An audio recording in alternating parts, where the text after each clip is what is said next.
कि एक राजा था, उसके सिर में बहुत दर्द रहता था। तो एक वैद्य ने आकर के कहा कि मानसरोवर में रहने वाले हंस, उनके हृदय को अगर लाया जाए और उससे एक दवाई बनाई जाए, उसका लेपन उनके सिर पे किया जाए तो उनका सर का दर्द हमेशा के लिए खत्म हो जाएगा। राजा ने सैनिकों को आज्ञा की, जाओ मानसरोवर से हंस पकड़ के लाओ। सैनिक सब पहुंच गए मानसरोवर, लेकिन सैनिकों की वेशभूषा देख करके हंस उनके हाथ आए नहीं, दूर ही दूर रहे। 3-4 दिन तक सब सैनिक वहीं पड़े रहे, हंस हाथ नहीं आए। एक दिन उन सैनिकों ने देखा कि कुछ संत वहां पर आए और वे अपने हाथों से दाना चुगा रहे थे और हंस उनके हाथ से दाना ले रहे। सैनिक जैसे आगे बढ़े तो हंस सारे भाग गए। तो सैनिकों ने सोचा कि भाई हमारी वेशभूषा से भाग रहे, हम भी अगर संत बन के आ जाएं तो शायद हमारे हाथ से भी कुछ पाएं, और जब ये पाएंगे तो हम इनको पकड़ लेंगे। तो हंसों का स्वभाव क्या था? संतों का सम्मान करते थे। ये सभी सैनिक संतों का रूप धारण करके गए और हाथ में दाना लेकर के हंसों को खिलाने गए। तो भक्तमाल जी में वर्णन है कि वे सब हंस जानते थे कि ये वही सैनिक हैं, लेकिन संत वेश में आए। संत वेश में आए हैं, अगर हम इनके पास नहीं गए तो भेष का अपराध बनेगा। जानते हुए भी कि हमें बंदी बनाएंगे, जबरदस्ती जो हंस थे वे उनके समीप चले गए और सैनिकों ने थोड़ी देर तो दाना चुकाया और फिर मौका पाके उनको पकड़ लिया, ले गए। ये दृश्य भगवान देख रहे थे।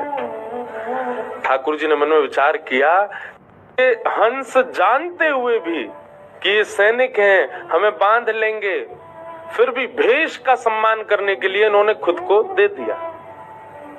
इनकी रक्षा मैं करूंगा। और ठाकुर जी एक वैद्य बन के राजा के यहाँ आ गए।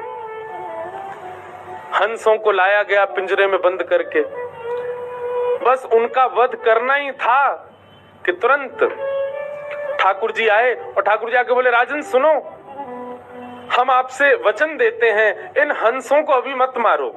हम एक औषधि आपके माथे से लगाते हैं, अगर 2 दिन में आपका दर्द ठीक ना हो तो आप इन हंसों का वध करना, लेकिन आपका दर्द यदि जड़ से खत्म हो जाए तो इन हंसों को छोड़ देना। राजा बोले ठीक है। अब भगवान अपने हाथ से तो कुछ भी मिला दें, वो मट्टी घुमा के लगा दें तो ठीक है जाएगा। ठाकुर जी तो नाटक कर रहे हैं, ये डाल वो डाल, घुमा के उसमें एक बढ़िया सा लेप बनाया, राजा के सिर से लगाया, लगाते ही दर्द दूर हो गया। 2 दिन तक देखा दर्द नहीं हुआ। बोले महाराज आपका औषधि बहुत बढ़िया। ठाकुर जी बोले बस हमारी यही भाव है कि आप इन हंसों, बोले आप कुछ मांग लीजिए, बोले बस एक ही मांग रहा है, इन हंसों को छोड़ दो। बोले ठीक है। हंसों को मुक्त करने लगे, इतने में ही वो वैद्य वहां से अंतर ध्यान हो गया। तब हंसों ने पिंजरे से बाहर आकर के बताया, बोले राजन ये कोई सामान्य वैद्य नहीं था, साक्षात ठाकुर जी थे। हम जानते हुए भी कि ये सैनिक हैं, लेकिन इनकी भेष संतों की थी, इसलिए हमने अपने आप को बंदी बनवाया। इस बात से रीझ करके ठाकुर जी आए तुम्हारे माथे से लेप लगाने के लिए। भैया संतन को सम्मान करो वो तो एक अलग बात है, पर नगरी संतन के भेष को ही सम्मान कर लो, वहां से ही ठाकुर जी प्रसन्न हो जाए कि ये उनके भेष का सम्मान करते हैं।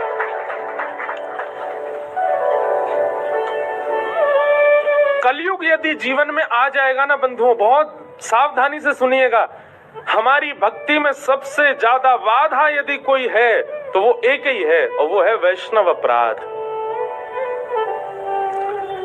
और ये हम सबसे बनता है, मुझसे भी बन जाता है। वैष्णव अपराध हमारे जीवन में यदि बन रहा है, वो बार बार बन रहा है, तो इसका मतलब है कि आपके ऊपर कलयुग का प्रभाव है। आपको एक साधक को देख करके भी, एक भजनानंदी को देख करके भी आपके मन में ये भावना आती है कि कहीं ना कहीं ये थोड़ा बहुत तो आडंबर है। ये वैष्णव अपराध है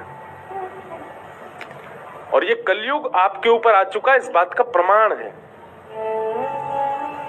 आप बिहारी जी गए और श्री कुंज बिहारी लाल जी का दर्शन करते समय तभी आपने पुजारी जी जो आगे घूम रहे थे और उनके प्रति ऐसी भावना आ गई, जो पुजारी जी तो बस पैसा लेवे के काज डोल रहे हैं, बन गया अपराध। और ये अपराध कौन बनवाता है? कलयुग। भक्तों का स्वरूप ऐसा नहीं, मीराबाई का स्वरूप ऐसा नहीं था। मीराबाई तो जिसको देखती उसके रूप में, उसके स्वभाव में, उसके गुण में, सब में श्री कृष्ण का ही संबंध देखते। हमारे हरिराम व्यास जी का चरित्र कहा था अभी जयपुर में। व्यास जी के चरित्र में आता है हरिराम व्यास जी का स्वरूप कैसा था। कोई बढ़िया लोभी व्यक्ति उनके पास आता, जो बहुत लोभी है, उसको देख करके कहते, वाह भैया तुम पे बामन भगवान बड़ी कृपा है। बामन भगवान भी तो 3 पग जमीन से तीनों लोग न लोभ में ले आए थे। कोई बहुत क्रोधी दिखाई देता, वो हो जय हो परशुराम भगवान के अंश। हरिराम व्यास जी की दृष्टि ऐसी थी। कोई बहुत सांवला सा काला सा दिखता, आ जा रे कन्हैया, उसको ऐसे ही बुलाते। किसी का सौंदर्य अद्भुत होता, अद्भुत गंभीरता होती, अरे जय हो मेरे राघव, वो व्यक्ति के नाम से उसको पुकारते ही नहीं थे, व्यक्ति के स्वभाव से उसको परखते ही नहीं थे। जिसको देखते थे उसमें या तो आचार्यों का अनुभव करते थे या फिर ठाकुर जी का अनुभव करते थे। ऐसी हरिराम व्यास जी की दृष्टि थी। ये सीखना चाहिए हरिराम व्यास जी से। जब कभी कोई दिखे, कई लोग होते हैं उनकी हाइट इतनी ज्यादा नहीं होती, छोटे से ही होते हैं, जब आए तो आओ बामन, नेक्स्ट से ही हो भैया तुम तो। कोई बहुत छरेरा हो, नेक में इधर भाग जाता है उधर आ जाता, पतरा दुबला सा डोला हो, उसके प्रति ऐसी भावना रहो, जय हो मत्स्य, मछली कैसे यहाँ से माँ भक्तो डोले। सब कामों के लिए हाथ पीछे कर लेता हो, जय हो भैया तुम कूर्म हो, कछुआ, वो भी उसके पास जाओ हाथ पांव भीतर कर लेता है, कोई काम नहीं करता। Ghee washing in copper is a daily ritual in our kitchen. Raw milk is slowly beaten into the ghee, making it a light. दृष्टि बनाओ, साईं परिकर के ही बना लो, आज से ही कर लो। आज से रात में जिससे भी मिलो, भोजन पानी करते समय, उठते बैठते समय, उसके स्वभाव से या तो किसी आचार्य को देखो या फिर साक्षात ठाकुर जी को देखो। ये हरिराम व्यास जी की दृष्टि है। उन्होंने कभी किसी व्यक्ति के स्वभाव गुण से किसी को नहीं परखा। तो कलयुग जीवन में आएगा तो आपको आडंबर दिखेगा, आपको सदपुरुष में भी आडंबर दिख जाएगा।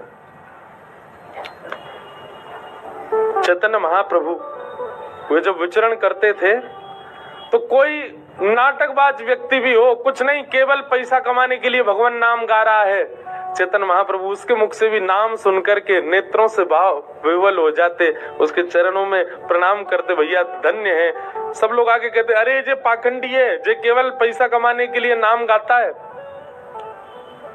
चैतन्य महाप्रभु कहते, और पैसा दो इसको, ताकि इसके मन में और लोभ जगे पैसा का, कम से कम उसके चक्कर में नाम तो गाएगा। ऐसा गुण देखते थे। पर हम लोगों का स्वभाव विचित्र है, हम लोग 2 मिनट में अवगुण ही देखने लग जाते हैं सबके भीतर, और ये कलयुग ही करवाता है हमसे। कई बार बंधुओं हम अपने गुरु के प्रति भी अवगुण देख लेते हैं, ये कलयुग का प्रभाव है।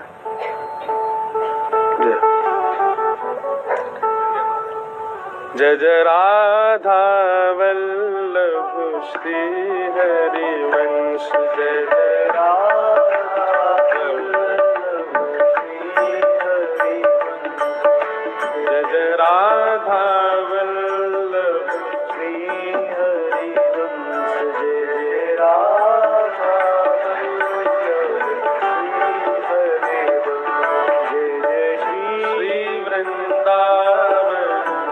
श्री हरिवंश, जय जय श्री वृंदावन ब्रज के संत जासों छुप भी जाए वाकू सखी बनाते हैं। सखी बनने को मतलब है ठाकुर जी की अधिकारिणी बनाते हैं। हमारे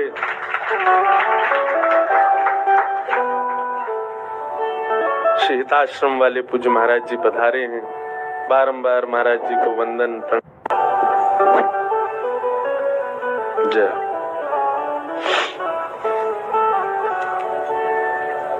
तो कलयुग के ये पंच स्थान,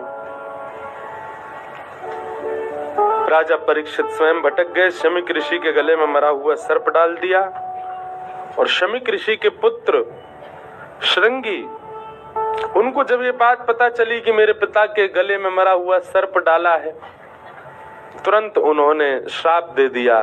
इति लंघित मर्यादम तक्षकः सप्तमे हनि। मैं श्राप देता हूं कि तक्षक सर्प के डंसन से राजा परीक्षित की 7 दिन के अंदर मृत्यु हो जाएगी। श्राप दे दिया। शमीक ऋषि को जब ये बात पता चली कि मेरे पुत्र ने राजा को श्राप दे दिया, उन्होंने अपने शिष्य गौरमुख से कहा कि आप जाओ, जाकर के राजा परीक्षित को बता दीजिए उनके जीवन के केवल 7 दिन बचे हैं।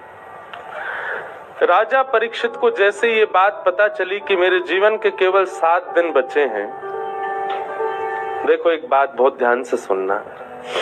साधक वैष्णव का एक स्वरूप है कि वो विपरीत समाचार सुनकर के भी अप्रसन्न नहीं होता। इससे ज्यादा विपरीत क्या होगा कि किसी की मृत्यु की खबर ही सुना दो उसके मुंह पे जाकर के तुम मरने वाले हो इतने दिन में। लेकिन फिर भी राजा परीक्षित इससे परेशान नहीं हुए। हम तो छोटी छोटी बातों पे परेशान हो जाएं, पर वैष्णव का स्वभाव है कि वो निश्चिंत नहीं होता, वो चिंतित नहीं होता, वो निश्चिंत ही रहता हर परिस्थिति में।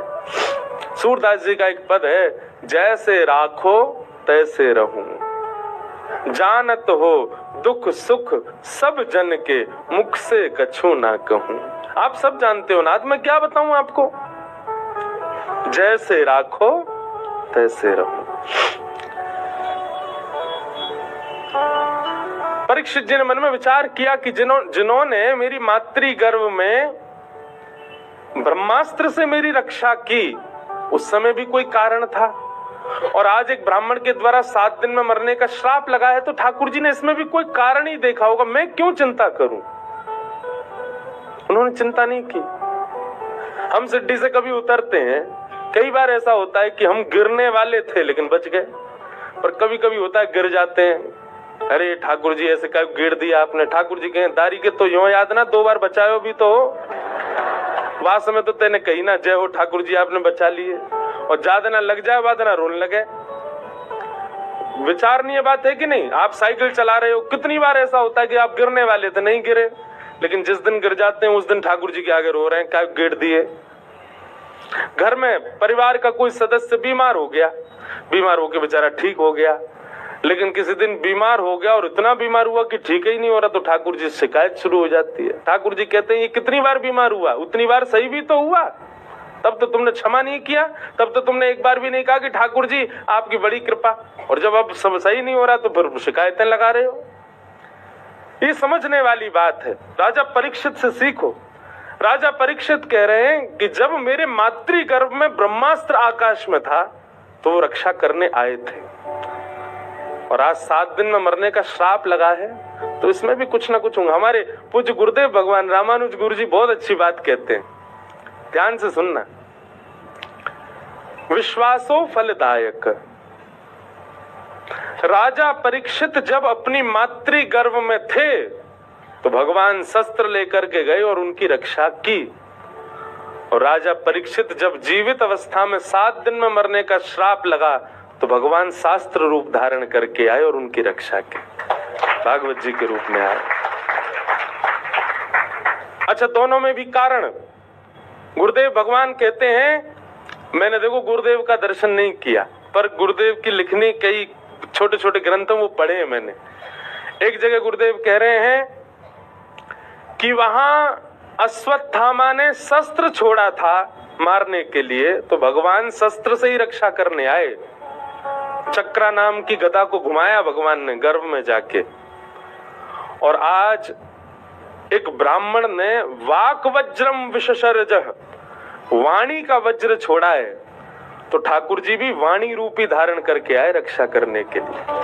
कथा का कथा क्या है? वाणी रूप है। परीक्षित को 7 दिन में मरने का श्राप लग गया। परीक्षित जी महाराज चिंतित नहीं हुए, बल्कि विचार करने लगे, अच्छा है, दुनिया में किसी को नहीं पता कि उसका अंत कब होगा, पर मैं दावे से कह सकता हूं कि 7 दिन पहले मेरी मृत्यु नहीं होगी। मेरे पास 7 दिन शेष हैं। इसमें भी भगवान का एक संकेत मैं मान लूं कि ठाकुर जी ने मुझे पहले ही बता दिया कि इतने दिन आए तेरे पास, अपनो कल्याण कर ले। मैं कितना भाग्यशाली हूं। व्यक्ति को क्या पता कि उसके प्राण कब निकले। राजा परीक्षित ने अपने पुत्र को जन्मेजय को राज्य गद्दी पर बिठाया, स्वयं वन में चले गए। अनेक संत ऋषि गण सब गंगा जी के तट पे आ गए। सबसे राजा परीक्षित ने एक ही प्रश्न किया, जल्दी मरने वाले की मुक्ति का उपाय बताओ। पर कोई भी प्रमाणित नहीं बता पाया क्या करना चाहिए। तभी तत्राभवद भगवान व्यासपुत्रो यदच्छया गामटमानो नपेक्ष अलक्षलिंगो निजलावतुष्टो वृतश्च बालैरवधूतवेश। बोलो सुखदेव जी महाराज की।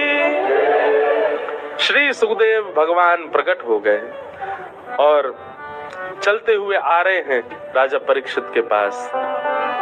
सिंहासन पर आकर के विराजमान हो गए। राजा परीक्षित ने चरणों में प्रणाम किया और प्रश्न किया, भगवान अतः पृच्छामि संसिद्धिं योगिनां परमं गुरुं पुरुषस्येह यत्कार्यं म्रियमाणस्य सर्वथा। जल्दी मरने वाले की मुक्ति का उपाय बताओ। एक बहुत प्रिय भाव है मेरे हृदय का, बहुत कम गाता हूं मैं, पर आज साईं के यहाँ गाऊंगा। मानो ऐसा भाव है कि श्री परीक्षित जी अब उनके जीवन के 7 दिन बचे और वो सुखदेव जी से प्रार्थना कर रहे हैं। हम भी साईं से प्रार्थना कर रहे हैं।